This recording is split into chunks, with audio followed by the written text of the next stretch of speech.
உயர்தரம் படிக்கும் போதும் சரி, ஒரு ரிசல்ட்ஸ் எதிர்பார்க்கறதும் சரி, மாணவர்களோட ஆசையாக இருக்கிறதும் தேவையா இருக்கிறதும் என்னன்னா, நான் யூனிவர்சிட்டி போகணும். இது பிள்ளைகளுக்கு மட்டுமாண்டு பார்த்தா இல்ல, பாடசாலைகள், ஆசிரியர்கள், பெற்றோர் இது எல்லார ஆசையுமே இந்த பிள்ளை எப்படியாவது யூனிவர்சிட்டி போயிடும். ஆனா இதற்குரிய ஆயத்தங்கள் ஆரம்பத்துல இருந்தே நடக்கிறதாண்டு பார்த்தா ஓரளவு மாணவர்கள் இதற்கு ஆயத்தமாகறாங்க. ஆனா பல மாணவர்களும் இல்ல. சோ நான் பல கரியர் கைடன்ஸ் ப்ரோக்ராம் செய்யறேன். நான் போய் பிள்ளைகள்ட்ட கேட்கிற நேரம் தெரிஞ்சு கொள்ளக்கூடியதா இருக்கிறது, யூனிவர்சிட்டி போகணும், அதுதான் அவங்களோட குறிக்கோளா இருக்கு. சோ குறிக்கோள்ன்றதுல தெளிவுன்றது மிக முக்கியமான விஷயம். இப்ப நான் எங்கேயாவது போகணும்னா எந்த இடத்துக்கு போகணும், நான் அந்த இடத்துக்கு போறதுக்கு எவ்வளவு நேரம் தேவைப்படும், அந்த இடத்துக்கு போறதால எனக்கு நிறைவேற வேண்டிய தேவை என்ன, இது எனக்கு தெளிவாக இருக்கும். இதே மாதிரி தான் நாங்க படிக்கிற நேரத்துல கூட நான் எந்த பல்கலைக்கழகம் போகணும், அந்த பல்கலைக்கழகத்துல இருக்கிற எந்த பட்ட படிப்பை படிக்கணும், அந்த பட்ட படிப்பா படிக்கிறதால எனக்கு கிடைக்கிற வேல்யூ என்ன, இது மிக முக்கியமா பிள்ளைகளுக்கு தெரியணும். பல பிள்ளைகளுக்கு எத்தனை யூனிவர்சிட்டி இருக்கு, எத்தனை ஃபேக்கல்டிஸ் இருக்கு, எத்தனை டிகிரி ப்ரோக்ராம் இருக்கு, நான் அப்ளை பண்ணக்கூடிய டிகிரி ப்ரோக்ராம் எத்தனை என்றது கூட தெரியாம இருக்கிறது. ஸோ இந்த வீடியோ உங்களுக்கு ஒரு விழிப்புணர்வை வழங்கும் மட்டும் நான் எதிர்பார்க்கிறேன். இப்ப இலங்கையை பொறுத்த வரைக்கும் பல்கலைக்கழக மானியங்கள் ஆணைக்குழு தான் இந்த பல்கலைக்கழகத்தை கட்டுப்படுத்துற ஒரு பாடி என்று சொல்லுவாங்க.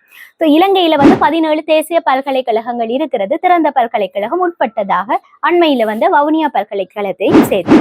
இப்ப திறந்த பல்கலைக்கழகத்தோட உள்ளீர்ப்பு முறை எல்லாமே வேறுபட்டதாக இருக்கும். அவங்க காலமாக அவங்க அதுக்கு அப்ளிகேஷன்ஸ் கால் பண்ணுவாங்க. ஸோ இதை பற்றி நான் ரொம்பவே கதைச்சிருக்கிறேன். ஸோ இந்த 16 பல்கலைக்கழகத்தால மட்டுமே ஒவ்வொரு முறையும் அப்ளிகேஷன் கால் பண்றாங்களா டிகிரிக்கு, அதாவது ஜெட்ஸ்கோர் அடிப்படையில பார்த்தா இல்ல.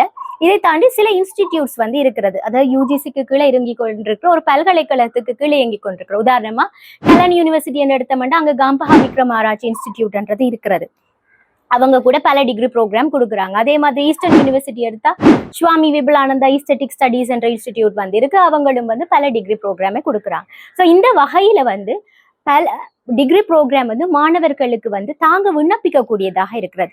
இதுல மாணவர்களுக்கு ஓரளவு தெரிஞ்சிருக்கிற விஷயமா இருந்தாலும் இன்னும் நான் அதை கொஞ்சம் தெளிவுபடுத்துறேன். எல்லா மாணவர்களுக்கும்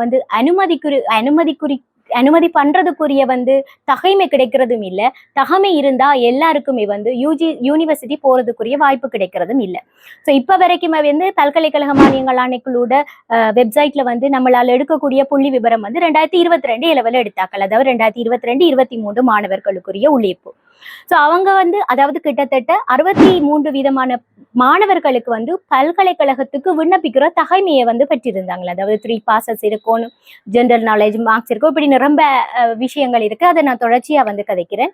ஆனா இந்த 63 விதமான மாணவர்களையும் 26 விதமான மாணவர்கள் மட்டுமே இந்த பல்கலைக்கழகங்களுக்கு போறதுக்கு தகைமை பெற்றிருந்தாங்க. அப்ப எல்லாருக்குமே தெரியுது ஒரு பெரிய காம்படிஷனா இருக்கு. ஸோ இதுலயுமே மாணவர்கள் விடுற முக்கியமான பிள்ளை ஏதோ யூனிவர்சிட்டி போனா போதும் என்ற எந்த வேற ஒரு தேடுதலும் இல்லாம அப்ளை பண்றது. அதாவது ஃபர்ஸ்ட் ஃபார்ம் எங்கேயாவது போய் கேட்டுட்டு முதல் என்ன ஜெட்ஸ்கோர் வந்திருக்குன்னு பார்த்துட்டு அவங்க அப்ளை பண்ணுவாங்க. சரி, இப்ப நீங்க பயோ படிச்சிருக்கலாம், பிசிக்கல் சயின்ஸ் படிச்சிருக்கலாம், technology stream, commerce stream, arts stream படிச்சிருக்கலாம். உங்களுக்கு எத்தனை விதமான டிகிரி ப்ரோக்ராம் இருக்குதுன்ற சொல்லக்குள்ள இவ்வளவு ப்ரோக்ராம் இருக்குதான்னு கேட்பீங்க. கிட்டத்தட்ட இந்த 16 பல்கலைக்கழகங்கள் இன்ஸ்டிடியூட்ஸையும் சேர்த்து கிட்டத்தட்ட 121 ஃபேக்கல்டிஸால 121 பட்ட படிப்புகளுக்காக இந்த பல்கலைக்கழக மானியங்கள் ஆணைக்குழுவால விண்ணப்பங்கள் கொடுக்குற. அதாவது நீங்க ஃபர்ஸ்ட் ஃபார்ம் போடக்குள்ள உங்களால சில சாய்ஸஸ் போடக்கூடிய. எல்லாருக்குமே இந்த 121க்கும் அப்ளை பண்ண இல்லாட்டியும் ஒவ்வொரு ஸ்ட்ரீமும் படிச்சாக்களுக்கு பல விதமான பாடத்தெரிவுகளை அப்ளை பண்றதுக்குரிய வாய்ப்புகள் இருக்கு. தொடர்ச்சியாக இதைத்தான் நான் உங்களோட கதைக்க போறேன். ஸோ ஒரு டிகிரி ப்ரோக்ராம் போகும்போது என்னென்ன விஷயங்களை நீங்க கட்டாயமா தெரிஞ்சு கொள்ளணும்ன்றதையும் நான் உங்களோட பகிர்ந்து கொள்றேன்.